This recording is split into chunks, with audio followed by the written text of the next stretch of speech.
Dans le monde des licornes, la frontière entre les escrocs et les floués est peut-être plus mince qu'il n'y paraît, et peu ont finalement réellement intérêt à la rigidifier.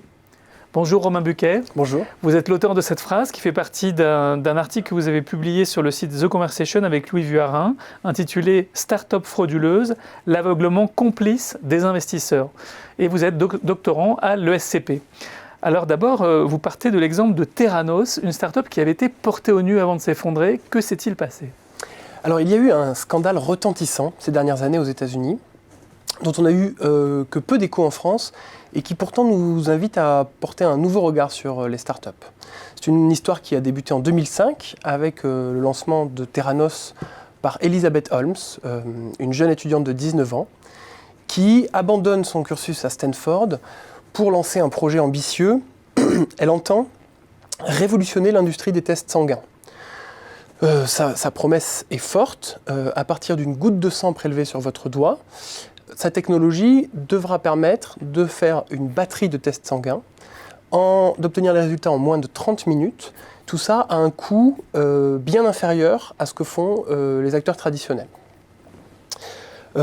Forte de cette ambition et d'un charisme hors norme, Elizabeth Holmes va connaître un succès phénoménal, une success story comme l'aiment les Américains, qui va l'amener en 2014 à une valorisation supérieure à 10 milliards de dollars. Vous avez cette start-up qui est alors plus valorisée que Uber ou que Spotify, donc des startups dont on a plus entendu parler en France. Elle s'affiche aux côtés du président Obama, elle fait la une de Forbes comme la plus jeune milliardaire entrepreneur dans le monde. Et c'est un conte de fées. Un conte de fées qui prend brusquement fin en octobre 2015, suite à la parution d'un article dans le Wall Street Journal, une enquête qui montre que tout ceci n'est qu'une vaste escroquerie, que Theranos est une coquille vide, que la technologie n'a jamais marché et que les tests qui étaient réalisés par la start-up étaient en fait réalisés sur d'anciennes machines Siemens qui étaient cachées dans les bureaux de Theranos. Ça entraîne la chute du projet en quelques mois, des centaines de personnes sont licenciées, le projet fait faillite en 2018 et on présente l'affaire comme une escroquerie avec d'un côté l'escroc, Elizabeth Holmes, qui aurait arnaqué des investisseurs qui eux ont perdu plusieurs centaines de millions de dollars. Et alors vous dites c'est un petit peu, on peut regarder la chose un peu différemment, mais du coup si ce ne sont pas les investisseurs qui sont victimes d'une escroquerie, qu'est-ce qui s'est passé en réalité ? Alors, avec une humilité de doctorant, nous ne sommes pas du tout experts avec Louis Vuarrin, nous nous sommes posé cette question. Voilà. Comment une jeune femme de 19 ans qui a fait 9 levées de fonds entre 2005 et 2014, donc autant de due diligence, elle a été inspectée autant de fois par des investisseurs aguerris, des grands fonds de la Silicon Valley, comment a-t-elle pu les tromper à ce point ? Et en fait, ça questionne le modèle global de financement des startups dans la Silicon Valley, où l'hypothèse de base, c'est un système renversé. Les investisseurs, les chasseurs de licornes, donc ces licornes sont ces startups valorisées plus d'1 milliard de dollars, vont avant tout gagner de l'argent avec l'arrivée d'autres investisseurs dans les projets dans lesquels ils investissent.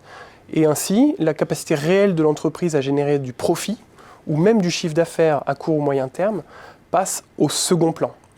Donc ce que vont chercher ces investisseurs, c'est, au-delà du business model, un profil d'équipe dirigeante charismatique, capable de convaincre d'autres investisseurs, et des indices de légitimité, de crédibilité, donc un conseil d'administration prestigieux. Vous aviez dans le cas de Theranos, James Mattis, qui était jusqu'à il y a quelques semaines secrétaire d'État à la Défense dans l'administration Trump. Des gens qui peuvent inspirer de la confiance. Et puis après la levée de fonds, vous avez les intérêts des investisseurs et de l'entrepreneur qui convergent. Il s'agit de valoriser au maximum le projet en attendant la prochaine levée de fonds. Et c'est ainsi que George Shultz, alors président du conseil d'administration de Theranos, a mis le couvercle, a fait taire des lanceurs d'alerte, des employés de Theranos qui ont fait part de dysfonctionnements dans l'entreprise. Alors dans cette espèce de course à l'échalote, est-ce qu'on peut dire qu'on assiste à l'équivalent d'une escroquerie chaîne de Ponzi ou simplement à une bulle financière classique, comme il y en a déjà eu sur d'autres actifs ? Alors il y a une similarité avec les chaînes de Ponzi, c'est que la première génération d'investisseurs gagne de l'argent à l'arrivée d'une deuxième génération, plus nombreuse, un tour de table plus important, et ainsi de suite, de levée de fonds en levée de fonds. Mais la comparaison s'arrête là, parce qu'à l'inverse d'une chaîne de Ponzi, les acteurs, les investisseurs, ne sont pas dupes. Ils connaissent les règles du jeu, et cette méthode de valorisation des startups est un secret de polichinelle. La similarité avec une bulle financière, c'est que le prix, la valorisation des actions de la startup est excessive par rapport à la valeur intrinsèque de l'actif. La différence avec une bulle, c'est qu'il n'y a pas d'effet de contagion, il n'y a pas d'effet systémique. Quand Theranos fait faillite, elle n'entraîne pas avec elle d'autres startups du secteur. Les investisseurs ont diversifié leur portefeuille, ils gèrent leurs risques, et un peu à la manière de joueurs du casino, ils ont perdu leur mise d'un côté. Avec les jetons qui restent, ils peuvent aller investir sur d'autres machines. Et c'est tout le paradoxe. Eh bien, merci Romain Buquet pour votre éclairage sur cette affaire et sur ses conséquences. Merci à vous.